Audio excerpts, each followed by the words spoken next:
تحریر فرمایا کہ قبضے کی جگہ پر مسجد تعمیر کرنا، کیا ایسی مسجد میں نماز ادا کرنا چاہیے؟ دیکھیے بھائی، اصل مسئلہ تو یہ ہے کہ کسی کی زمین پہ، چاہے وہ حکومت کی ہو اور چاہے وہ کسی فرد کی ہو، اس پہ جبراً قبضہ کر لینا ناجائز۔ اس پہ بنی ہوئی مسجد ظلم پہ مبنی ہوتی ہے، اور ایسی مسجد میں جن ظالموں نے یہ کام کیا ہے انہیں ان کی نماز کا ثواب نہیں ملتا۔ عام مسلمانوں کو ملے گا کیونکہ انہیں پتہ نہیں ہے، لیکن جنہوں نے یہ ظلم کیا ہے نا، گورنمنٹ کی جائیداد پہ ناجائز قبضہ کیا ہے یا کسی فرد کی جائیداد پہ ناجائز قبضہ کیا ہے، یہ نماز پڑھیں گے، ادا ہو جائے گی۔ قیامت میں قانونی طور پہ ان سے اس نماز کی پرسش نہیں ہوگی، لیکن ثواب نہیں ملے۔ اسی کوئی صورت نہیں ہے کہ حکومت یا پبلک کسی کی رضامندی کے بغیر مسجد بنائی جائے۔ یہ وقف جتنا ہے سب کا یہی حکم۔ قبرستان کسی کی مرضی کے بغیر نہیں بنایا جا سکتا، اس لیے کہ وقف ہے۔ وقف کا مطلب ہی یہ ہوتا ہے کہ اس پہ انسانوں کے حقوق ختم ہو گئے اور اب صرف اللہ کا حق باقی، بس۔ یہاں تک کہ اگر کسی نے گورنمنٹ سے اجازت دیے بغیر کہیں کسی کی قبر کھود کے دفن کر دیا، یا کسی فرد کی زمین ہے اور اس میں کسی نے اجازت دیے بغیر قبر بنا دی کسی کی، تو فقہا نے لکھا ہے گورنمنٹ کی یا فرد کی جس کی زمین ہے اسے حق پہنچتا ہے کہ اس قبر کو اکھیڑے، مردے کو دوسری جگہ دفن کیا جائے اور اس کی زمین صاف کر دی جائے، پاک کر دی جائے۔ اسی یہ نہیں ہو سکتا، اصولی بات یہی ہے۔ اب مسئلہ یہ ہے کہ ہماری حکومتیں مساجد بناتی ہیں۔ اس کی بڑی واضح مثال آپ نے دیکھنی ہو تو پرائیویٹ سیکٹر میں بھی اور گورنمنٹ کے ہاں بھی مناسب مسافت پر مسجدیں بنانا، جہاں ایک آدمی پیدل چل کے 5-7 منٹ میں پہنچے اور نماز کے بعد واپس آ جائے، اب یہ چیزیں ختم ہو گئی۔ اسلام آباد کے کتنے سیکٹرز اور جگہیں ایسی ہیں جہاں مساجد 12-12 منٹ کے فاصلے پہ ہیں، اتنا کہاں سے آدمی وقت نکالا؟ بیریا ٹاؤن میں چلے جائیں، وہاں تو پلاننگ ہی پتہ نہیں کس طرح انہوں نے مساجد کی ہے کہ آئندہ 50 سال بعد ہوگا کیا۔ ایسی جگہوں پہ اگر وہ فرد کی نہیں گورنمنٹ کی ہوں تو چونکہ عوام کا حق بنتا ہے کہ اپنی سہولت کو وہ گورنمنٹ سے وصول کریں اگر گورنمنٹ نہیں دے رہی، تو اس لیے مفتی حضرات اب یہ کہتے ہیں کہ گورنمنٹ کی زمین پہ اگر واقعی وہاں پہ مسجد نہیں ہے اور جگہ گورنمنٹ کی ہے اور مسلمانوں کو تنگی اور تکلیف ہے تو اپنی مسجد بنا سکتے۔ اسی کے ظلم ہے، گورنمنٹ ان کے حقوق پورے نہیں کر رہی۔ گورنمنٹ کے جو ذمہ کام ہیں ان میں سے ایک کام یہ بھی ہے کہ وہ لوگوں کے لیے اسکول یا کالج جو چیزیں ہیں تعمیر کریں۔ گورنمنٹ کے ذمہ یہ ضروری ہے کہ جو اجتماعی فرائض ہیں، سوشل جسٹس، اسے قائم کرے۔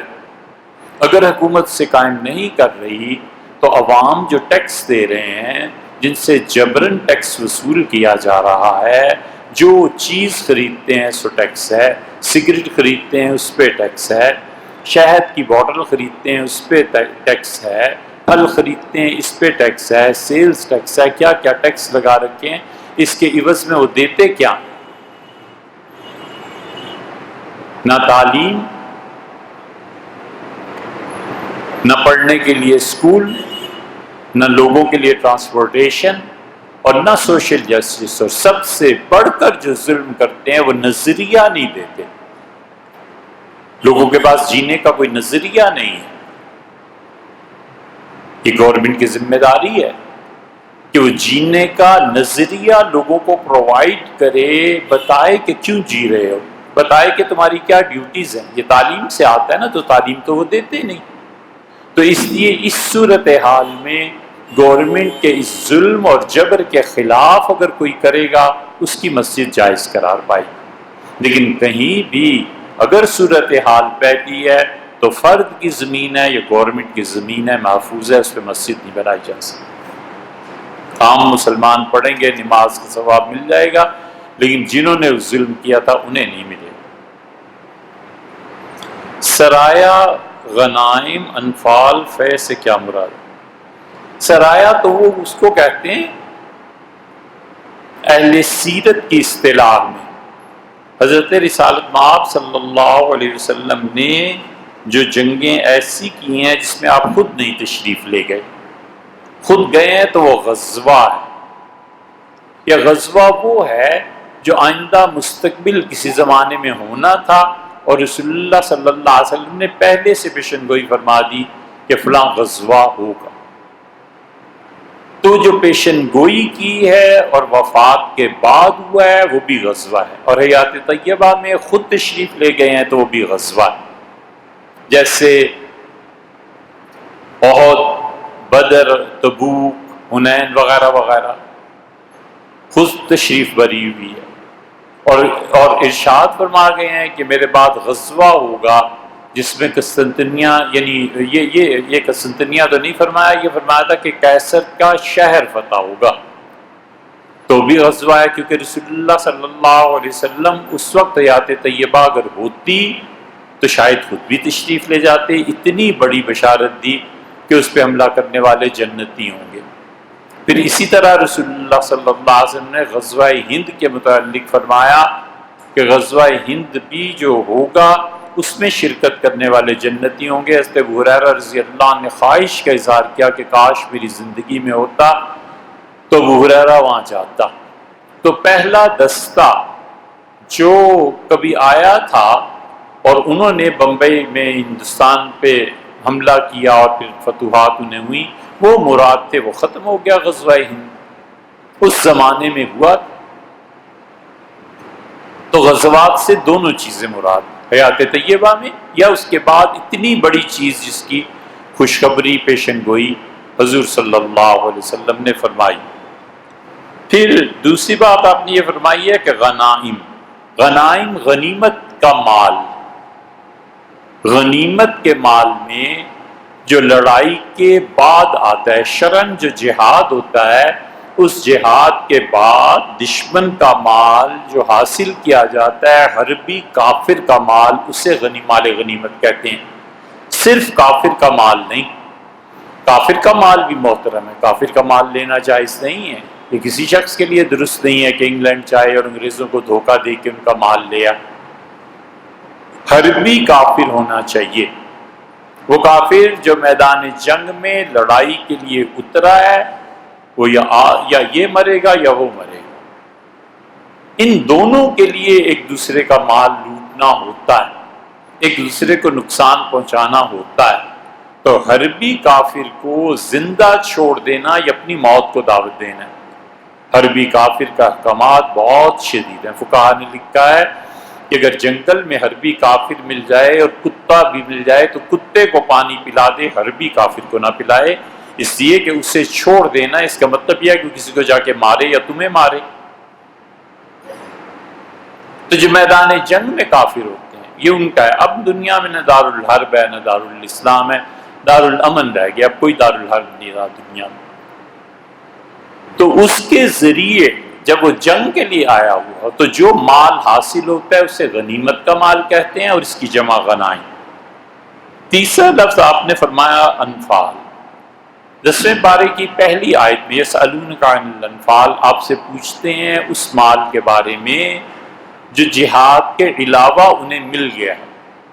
قل الانفال للہ والرسول، انہیں کہیے کہ انفال کا جو مال ہے، نفل کہتے ہیں نا اضافے کو، نفل عربی میں بنیادی طور پہ اضافے کو کہتے ہیں، زیادتی کو کہتے ہیں، اصل چیز پہ کسی چیز کو بڑھا دینے کو کہتے ہیں۔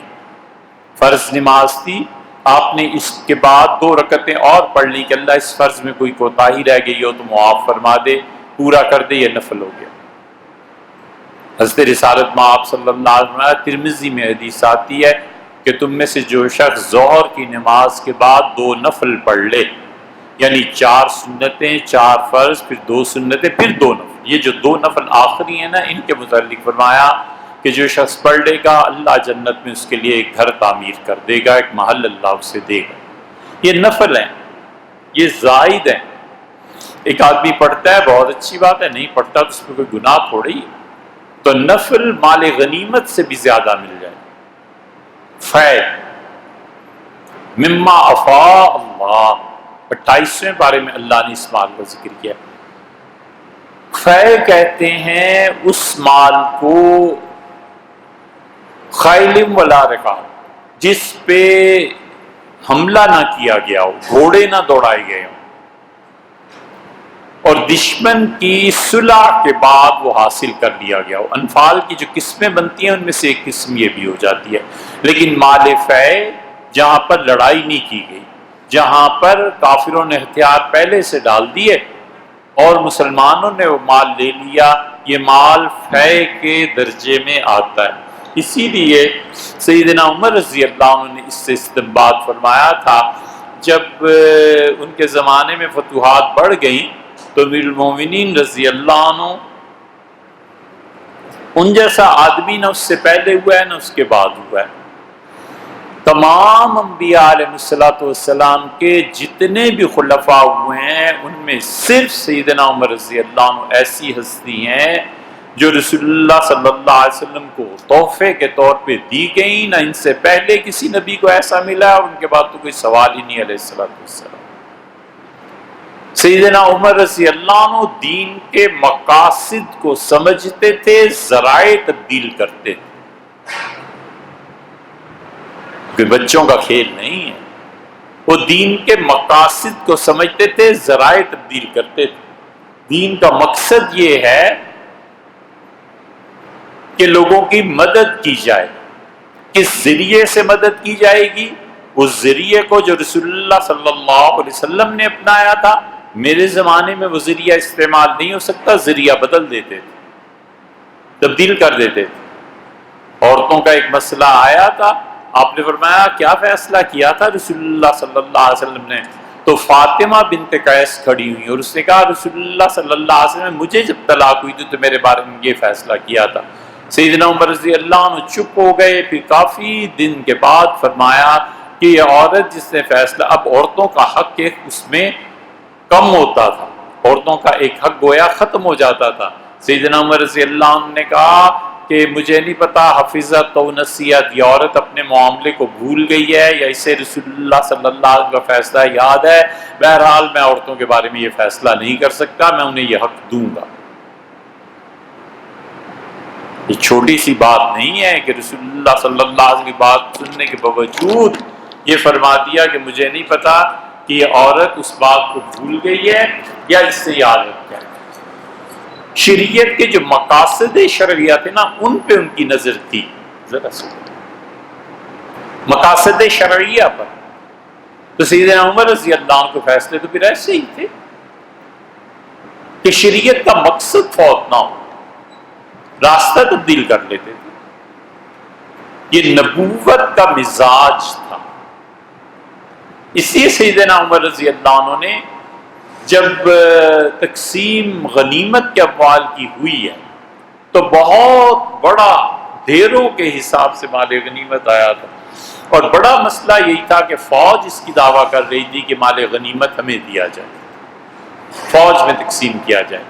سیدنا عمر رضی اللہ عنہ بنیادی طور پہ فوج کو مال دینے کے حق میں بالکل نہیں تھے۔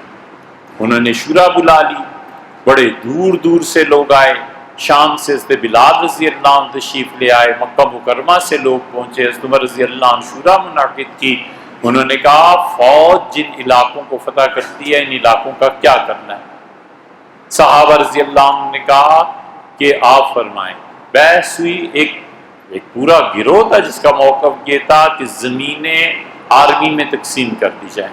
سیدنا عمر رضی اللہ عنہ نے کہا میں بالکل اس کو نہیں کر سکتا، اگر ہم آرمی نے جو زمینیں فتح کی ہیں ان میں تقسیم کر دیں تو یہ مسلمانوں کی سڑکیں کہاں سے میں بناؤں گا، ان کے پل کہاں سے بناؤں گا، ان کی تعلیمی ادارے کہاں سے بنیں گے، ان کی مساجد کہاں سے بنے گی، اور ان کی عدالتوں میں تنخواہ کہاں سے جائے گی۔ قاضی ابو یوسف رحمۃ اللہ علیہ نے اپنی کتاب الخراج میں اس بحث کو لکھا ہے۔ سیدنا عمر رضی اللہ عنہ کا میں یہ نہیں کر سکتا، اور اڑ گئے صحابہ رضی اللہ عنہ بھی، وہاں تو اختلاف رائے تھی، بحث تھی، شورا تھی، کوئی ایسے تھوڑا ہی تھا کہ جا کر امیر المومنین کی تعریف کریں اور کوئی بھی کام نہ کریں، اور باقاعدہ بحث ہوتی تھی۔ اب اڑے بھی کون؟ عبد الرحمن ابن عوف اور بلال رضی اللہ عنہما دونوں، انہوں نے کہا نہیں امیر المومنین، یہ ہم نے خون دیا ہے، اپنا خون پہ یہ زمینیں حاصل کی، خون ہمارا پہ اور آپ ہمیں نہ دیں۔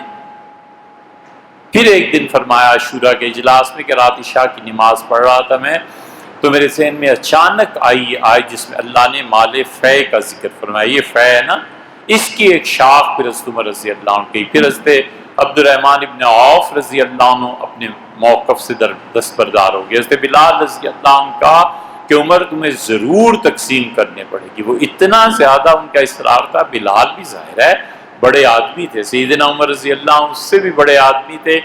حضرت عمر رضی اللہ عنہ بحث مباحثہ سارا رہا تو وہ کچھ ناگوار، ان کا اللہ میری بلال سے جان چھڑا دے۔ لوگ کہتے تھے کہ بلال رضی اللہ عنہ شام گئے اور انتقال ہو گیا، عمر رضی اللہ عنہ کی جان ایسے چھوٹ گئی۔ لوگ کہتے ہیں امیر المومنین رضی اللہ عنہ جو کہا تو پورا۔ بہرحال یہ ہوا یا نہیں ہوا، لیکن یہ باقاعدہ مال فے، فوج کی تقسیم، ان کے اخراجات کی تقسیم، لوگوں کا یہ مال فے کی ایک جز ہے جو آپ نے فرمایا۔ اس سے کیا مراد ہے؟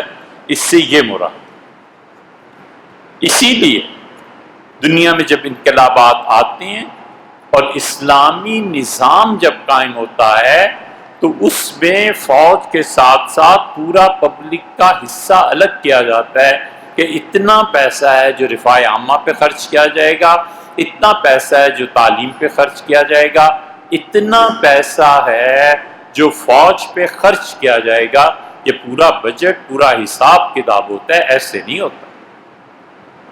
آپ سیدنا عمر رضی اللہ عنہ کو دیکھتے نہیں کہ انہوں نے اپنی فوج میں ایک مدت کے بعد اعلان کرا دیا، اپنی خلافت میں خط لکھا،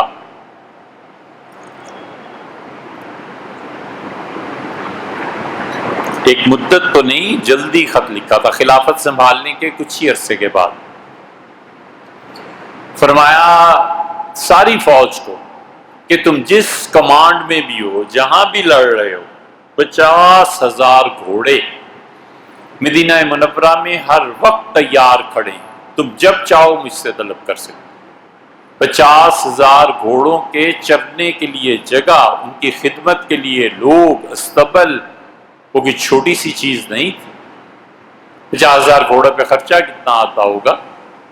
اور جب قحط پڑا ہے تو حضرت عمر رضی اللہ عنہ نے کھول دیا، فوج کا سارا حصہ عوام کو دے دیا، تشریف لائے اور فرمایا 12 دروازے ہیں اس چراگاہ کے۔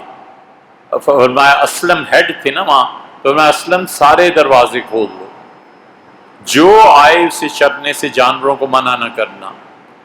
میں یہ ہے حکمت، اور یہ ہے اکانومی پہ نظر۔ فرمایا مدینہ منورہ میں ایسی عورتوں کو جانتا ہوں جن کے پاس صرف ایک اونٹنی ہے، اور اگر وہ مر گئی تو عمر پر بوجھ پڑ جائے گا، بیت المال پر بوجھ پڑ جائے گا، ایک اندھی اونٹنی والا بھی آئے نا کوئی مرد یا عورت، اس کو بھی چرنے دینا۔ فرمایا بیت المال پہ بوجھ نہ ڈالنا۔ اور عبد الرحمن ابن عوف اور عثمان کے اونٹ اگر آئیں تو بالکل چرنے کی اجازت نہیں ہوگی۔ فرمایا سرمایہ ہے ان کے پاس، اس سال اگر وہ اپنے کھجوروں کے باغات کھلا کر اپنے اونٹوں کو بچا سکتے ہیں تو بچا لیں، ان کا کوئی حصہ نہیں۔ یہ کیا انہوں نے۔ اسی لیے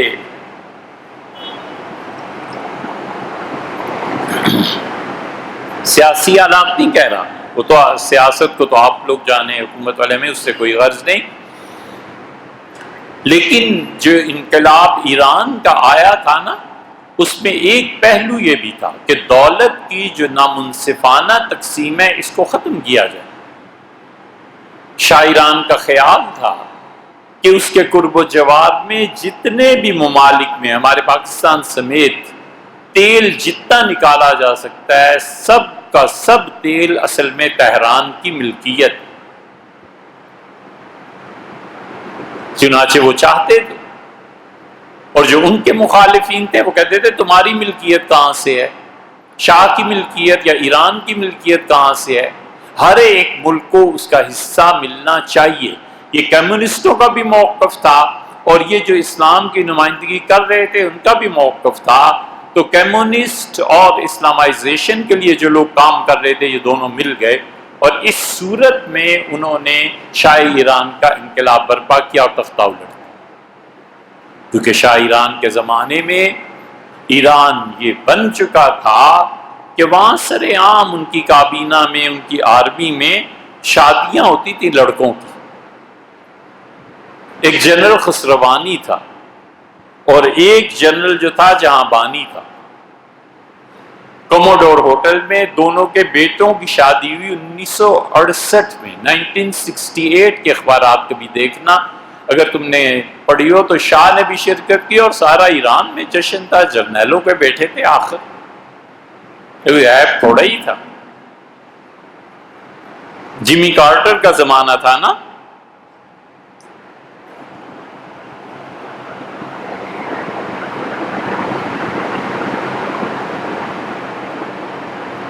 CIA کا دور تھا، کیپنگ فیتھ۔ ایران پہ جو بھی آدمی کام کرے گا، جو بھی آدمی اس سے پڑھے گا، اگر کیپنگ فیتھ کو اس سے نہیں پڑھانا تو ایران کے انقلاب کو نہیں جان سکتا۔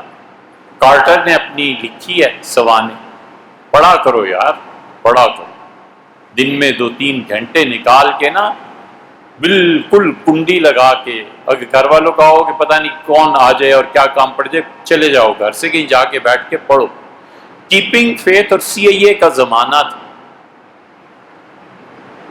اور جنرل خسروانی اور جنرل جہاں بانی ان کے بیٹوں کی شادی ہوئی، تو شاہ کو بڑا پسند تھا جنرل خسروانی کے متعلق رپورٹ کی گئی کہ اس کے بچہ جس کی شادی ہوئی سے عورتوں سے کوئی دلچسپی نہیں۔ اس نے کہا ملکہ کی جو پوشاک تیار ہوتی ہے اس کے لیے اسے ٹرینڈ کرو، تو اسے عورتوں سے کوئی دلچسپی نہیں تھی، ملکہ عالیہ سے کیا دلچسپی پیدا ہونی تھی۔ یہ ایران تھا جس کے بعد انقلاب وہاں آیا تھا، اور انہوں نے اس میں یہ کیا تھا کہ جو دولت کی نامنصفانہ تقسیم ہے اسے ختم کیا جائے۔ ساواک وہ اس زمانے میں ویسے ہی کام کر رہی تھی جیسے پاکستان میں انٹیلیجنس ایجنسیز۔ یہ ہمارے ہاں سن 50 میں شروع ہوا تھا، جوان آفیسر پولیس کا، بڑا خوبصورت، کیا کہنے، پتہ نہیں جہنم کی آگ میں گیا ہے، بھر گئی ہے اس کی قبر میں، یہ زندہ ہے نہیں ہے تو اللہ تعالیٰ اسے جلدی جہنم میں ڈالے۔ پہلا آدمی تھا جس نے اس وقت 1950 میں حکومتوں کی حمایت میں آفیسرز جو گرفتار کرتا تھا، ان کی پینٹ اور ان کی شلوار میں نیچے دھاگے باندھ دیتا تھا، اندر چوہے چھوڑ دیتا تھا۔ ساواک والے اس سے بدتر کرتے تھے، انہوں نے ریچھ پالے ہوئے تھے، جس سے جو راز اگلوانا ہے ریچھ کے سامنے پھینک دیتے تھے، ریچھ بس وہ پھر ریچھ انٹرنیشنل مشہور ہو گئے۔ پھر ہوا جو کچھ بھی ہوا۔ یہ جو دولت کی نامنصفانہ تقسیم ہے نا، اسی لیے شریعت اس پہ سخت پابندی لگاتی ہے، اور شریعت اسے جڑ سے اکھیڑتی ہے، گردن پکڑتی ہے آ کے کہ دولت کی نامنصفانہ، اور یہ دولت اگر مذہبی رہنماؤں کے پاس چلی جائے، وہ مذہبی رہنما جو بکتے ہیں ولیعذ باللہ ولیعذ باللہ، تو دنیا رہتے ہوئے جہنم بن جاتی۔ اس لیے یہ دولت کبھی بھی ان مذہبی رہنماؤں کے پاس نہیں جانی چاہیے جن میں علم نہیں اور خدا کا خوف۔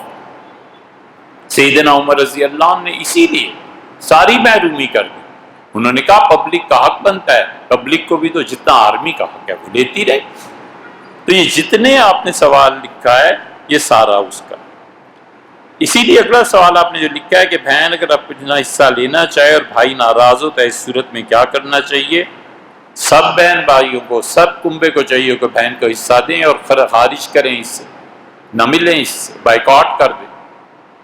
یہ سوشل بائیکاٹ جو ہے نا، یہ شریعت نے سوشل جسٹس کے اگینسٹ رکھا تھا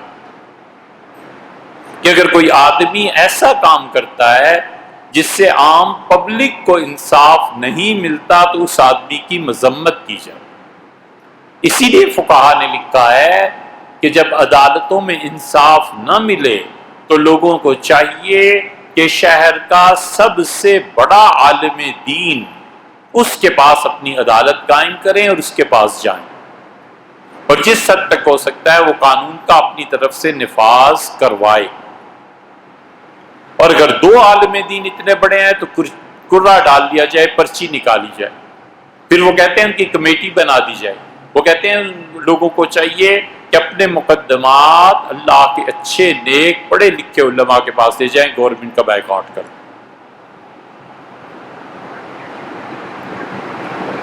اسی لیے اللہ نے کہا کہ سچی گواہی دو، اب الوالدین، اس سچی گواہی کے نتیجے میں تمہارے ماں باپ کو جیل ہوتی ہو، تمہارے ماں باپ پھانسی چڑھتے ہو، مت گھبراؤ۔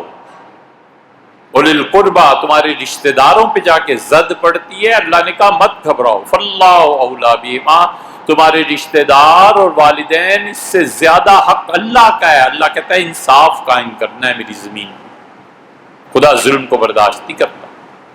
اسی لیے اگر بھائی اس حق دینے پہ ناراض ہے اس کو چھوڑ دینا چاہیے، بائیکاٹ کرنا چاہیے، مذمت کرنی چاہیے۔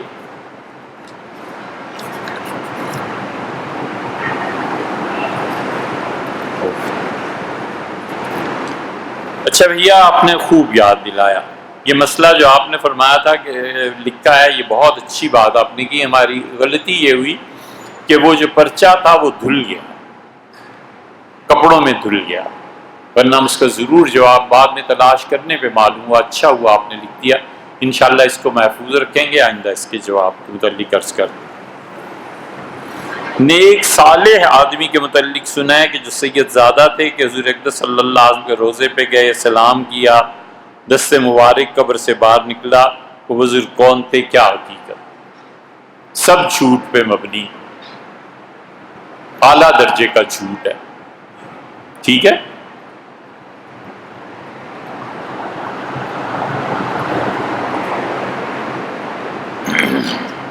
یہ جھوٹ صوفیوں کا مشہور ترین جھوٹ ہے۔ سید احمد رفاعی رحمۃ اللہ علیہ کے متعلق کہتے ہیں یہ بہت سے جھوٹ آپ کو ملیں گے، لوگ سنتے ہیں متاثر ہوتے ہیں، خود پڑھنے لگے نا تو یہ جو جھوٹ ممبر پہ بیان ہوتے ہیں، لوگ کہیں مولوی صاحب اس کا کوئی اصل حوالہ تمہارے پاس ہے یا ایسے ہی ہے؟ بولے جاؤ جھوٹ جتنا مرضی۔ اس کی وجہ یہ ہے کہ پبلک ان پڑھ ہے، پبلک اگر پڑھی لکھی ہو، شعور ہو، تو نماز کے بعد اسے گھیر لیں، مولوی صاحب کو 2-4 مرتبہ پوچھو حضرت یہ کہاں آیا ہے، کس کتاب میں، کتاب بھی سچی ہے کہ نہیں، تو پھر چپ ہو جاتے ہیں، پھر اندازہ ہوتا ہے نا کہ لوگ پوچھتے ہیں۔ اللہ کا شکر ہے ہم آپ سے فارغ ہو کے گھر نہیں پہنچتے، اور کبھی کبھی فون آتا ہے کہ فلاں جو حوالہ دیا تھا انٹرنیٹ پہ دیکھا ہے وہ حوالہ ایسے ہے اور ایسے نہیں۔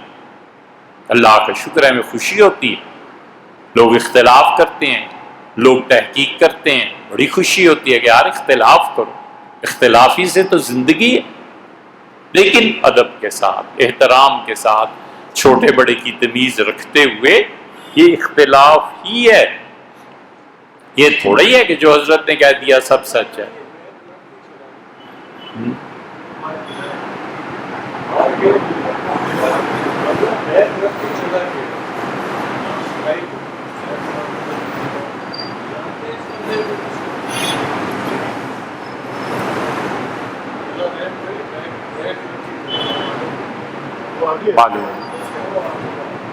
تو اس لیے یہ نہیں ہو سکتا، آدمی کو خود بھی عقل سے کام لینا چاہیے اور تحقیق بھی کر لینی چاہیے۔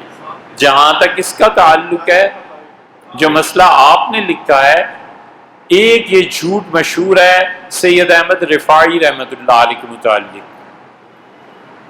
سید احمد رفاعی رحمۃ اللہ علیہ سلسلہ رفاعیہ قادریہ کے امام، بہت بڑے آدمی تھے، بڑے بزرگ تھے، اولیاء اللہ کے اس درجے پر فائز تھے جہاں شیخ عبد القادر جیلانی اور حضرت مجدد الفسانی سرہندی رحمۃ اللہ علیہ روحانیت میں وہ مشائخ جو قطب الاقطاب کے درجے میں پہنچے ہوئے ہوتے ہیں، وہ اس شان کے آدمی تھے کہ معمولی ہستی نہیں تھی۔ اب تک سلسلہ رفاعیہ چل رہا ہے۔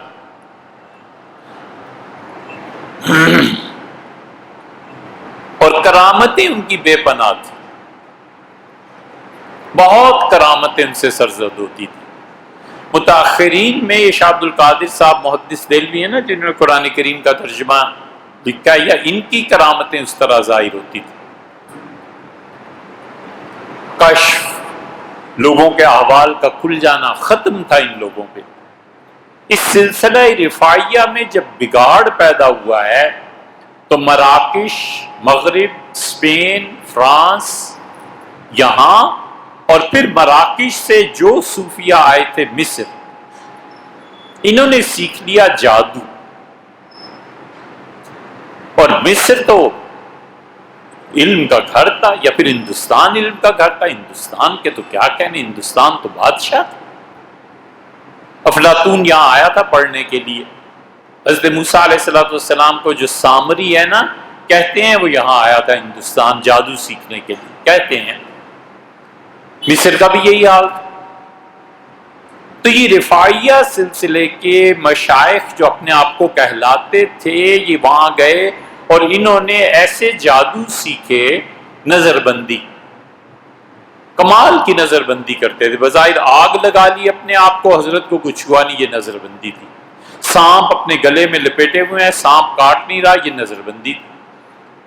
یہ انہوں نے جھوٹ پھر گھڑنے شروع کیے۔ اس میں سے ایک جھوٹ یہ گھڑا کہ سید احمد رفاعی رحمۃ اللہ علیہ جب مسجد نبوی میں حاضر ہوئے تو 90,000 آدمی مسجد نبوی میں تھا، اور شیخ جب قبر مبارک پر پہنچے اور سلام کیا تو حضور اقدس صلی اللہ علیہ وسلم کا ہاتھ قبر شریف سے باہر آیا اور اس نے ان سے مصافحہ کیا اور کہا وعلیکم السلام یا ولد۔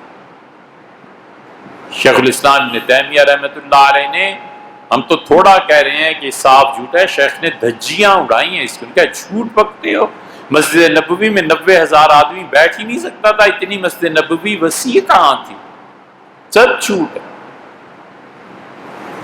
یہی جھوٹ آگے کو چلا۔ شیخ عبد القادر جیلانی رحمۃ اللہ علیہ بڑے اولیاء کرام میں سے، ایسے اولیاء کرام میں سے کہ ایک موقع پہ پہنچ کے حضرت مجدد الفسانی رحمۃ اللہ مکتوبات میں لکھا ہے کہ مجھ سے کہا گیا کہ مانگو جو مانگتے ہو، روحانیت میں کوئی مقام جو تمہیں چاہیے ہو ہم دینے کو تیار ہیں۔ میں نے کہا مجھے وہ مقام دے دیں جو آپ نے شیخ عبد القادر جیلانی رحمۃ اللہ علیہ کو دیا تھا۔ اللہ نے فرمایا آئندہ سے تم اس مقام پہ۔ یہ شیخ کے ساتھ بھی ہوا تھا۔ وہاں زکریا صاحب رحمۃ اللہ علیہ کے ساتھ شیخ نے لکھا ہے کہ میں نے خواب میں دیکھا رسول اللہ صلی اللہ علیہ وسلم تشریف لائے اور مجھ سے فرمایا کہ آئندہ سے اپنے آپ کو قطب الاقطاب کہا کرو، یہی لکھا کرو اور یہی سمجھا کرو۔ یہ قطب الاقطاب کا مقام بہت بڑا مقام ہے۔ ان کے متعلق بھی یہی جھوٹ ہے کہ وہاں حاضر ہوئے تھے تو قبر شریف سے آواز آئی تھی۔ یہی جھوٹ حضرت مولانا سید حسین احمد صاحب مدنی رحمۃ اللہ علیہ کے متعلق ہے کہ حضرت مدنی نور اللہ مرکزہ امام تھے روحانیت کے، اللہ جانتا ہے کون ہوگا، لیکن ان کے بعد ان جیسی شخصیت نہیں آئی۔ شیخ ختم تھے۔ دوسرے یہ، اور تیسرے شاہ عبد القادر رائے پوری رحمۃ اللہ علیہ پورے ہندوستان کی روحانیت نچڑ کے ان لوگوں میں آ گئی۔ بڑا مقام تھا حضرت رحمۃ اللہ علیہ کا، مگر یار جو جھوٹ ہے سو جھوٹ نہیں ہوتا ہے ایسے۔ قبر شریف پہ گئے اور اللہ ولا قوت الا حقیقت یہ آخری بات جو آپ نے لکھی ہے، یہ حنابلہ کا جو مسئلہ آپ نے لکھا ہے یہی ہے، حنبلی اس بات کے قائل، حنفی فقہا نے مجبوری کی صورت میں اس کی اجازت دی، یہ چیز ہے۔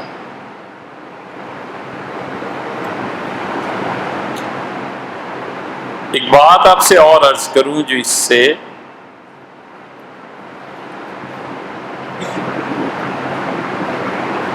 خیال میں آئی، تو خیال اب آیا کہ آپ سے عرض کروں۔ دیکھو یہ روحانیت کی جو دنیا ہے نا،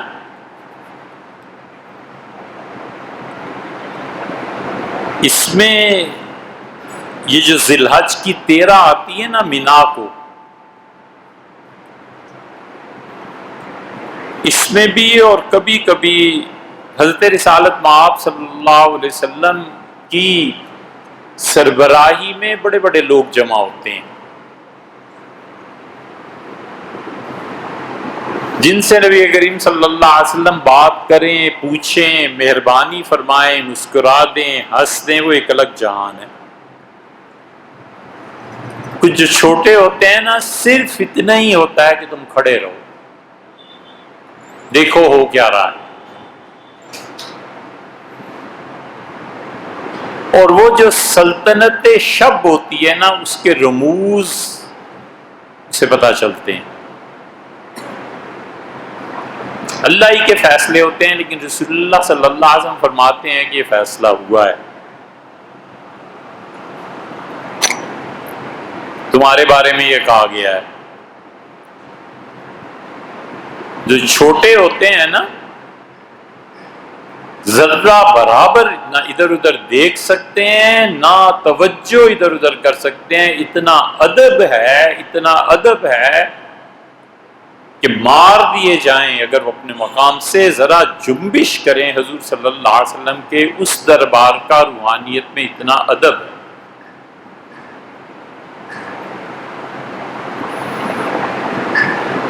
ہمارے حضرت ابو الحسن علی ندوی رحمۃ اللہ علیہ کو حضرت احمد علی صاحب لاہوری رحمۃ اللہ نے جب خلافت دی تو انہیں لکھا ہے، یہ حضرت کے خطوط میں چھپا ہوا ہے، لکھا کہ 13 ذی الحج کو میں مینا میں تھا، اور جو کچھ وہاں ہوا مراد رسول اللہ صلی اللہ علیہ وسلم کے طرف سے انعامات کی تقسیم تھی۔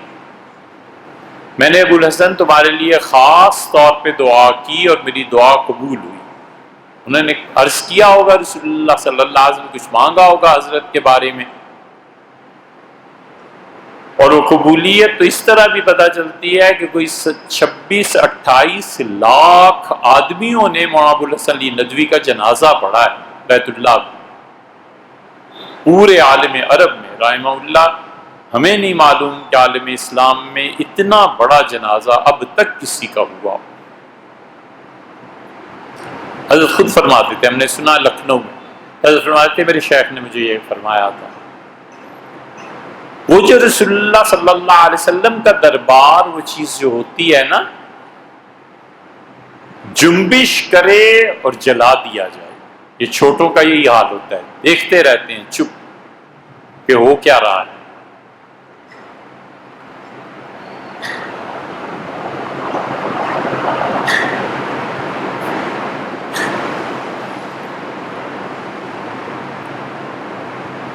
زبانیں 3 ہیں،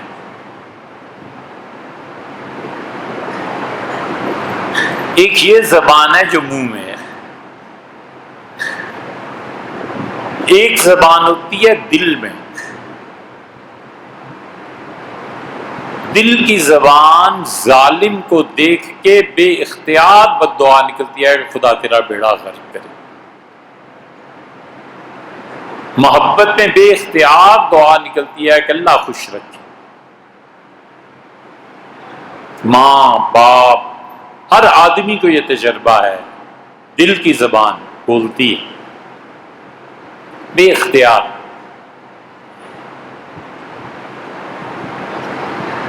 اور تیسری زبان ہوتی ہے دماغ، دماغ سوچتا ہے اچھا پنکھا خراب ہو گیا ہے، اس میں کہاں سے وائرنگ خراب ہے، بٹن خراب ہے، سوئچ ٹھیک کرنا ہے، بجلی نہیں آ رہی، یہ دماغ کی زبان ہے۔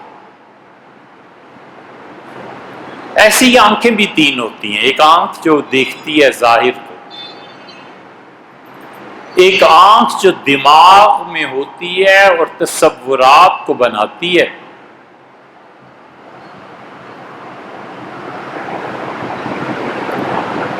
ایک دل کی آنکھ ہوتی ہے۔ دماغ کی آنکھ تصویر کو کھینچ کے پیش کر دیتی ہے اور دل کی آنکھ تصویر کو بناتی ہے، دل قبول نہیں کرتا۔ دل بڑا پاک ہوتا ہے، وہ کہتا ہے نہ کرو، نہ میرے ساتھ زیادتی کرو، روح ہوتی ہے، آنکھیں بند کرتا ہے اور پھر تصور کرتا ہے کسی چیز کا، دل کہتا ہے نہ لاؤ اس تصور کو، گندی بات ہے، غلط بات۔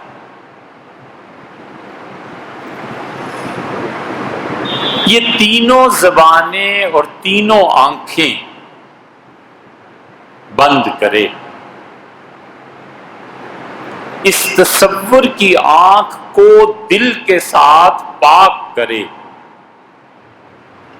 تصور کی آنکھ کو بند کرے۔